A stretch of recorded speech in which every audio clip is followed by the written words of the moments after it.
Beneath the stars, between two worlds. The night sky had always been a map of questions for Captain Elias Kale.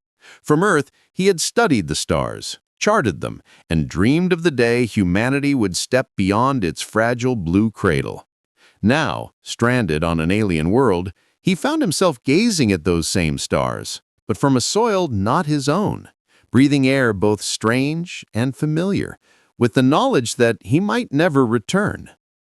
His ship, the Aurora, lay in ruins after the ambush. The war with the Draith had taken everything: his crew, his mission, and his certainty. Yet fate had spared him, not by design of war, but by the compassion of one who should have been his enemy. Her name was Lyra. Her people, the Veari, had long been caught between the warfronts of humans and Draith.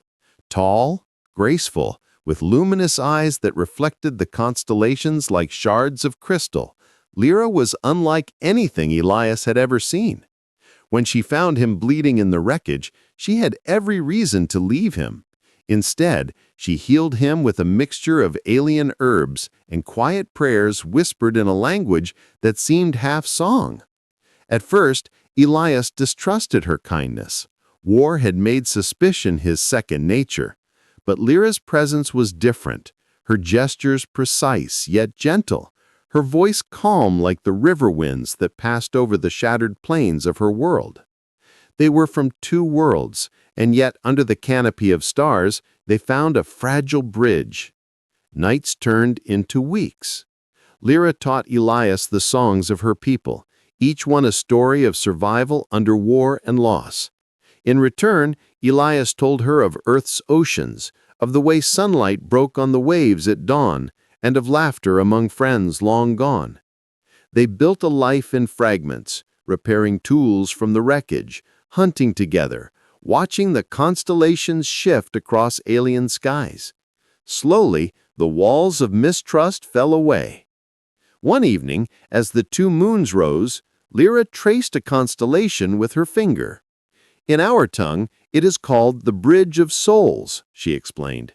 It means that even across endless distance, hearts can find one another. Elias looked at her then, not as an alien, not as the other, but as the only light left in his darkened world. And on Earth, we call it Orion. It's a hunter, a protector.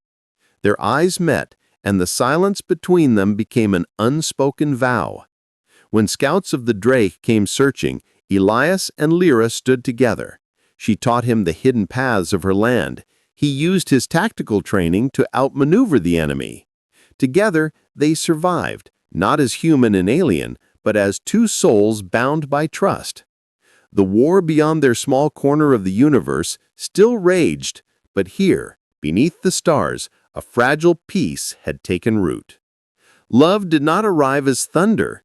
It came quietly through shared meals, through the brushing of hands when passing tools, through the way their voices softened when speaking each other's names. One night when the stars burned brightest, Elias finally confessed, "Lyra, when I look at this sky, I don't see Earth anymore. I see home because you are in it." And she, with tears shining like dew and starlight, whispered, "Between two worlds, Elias Kale, I choose us.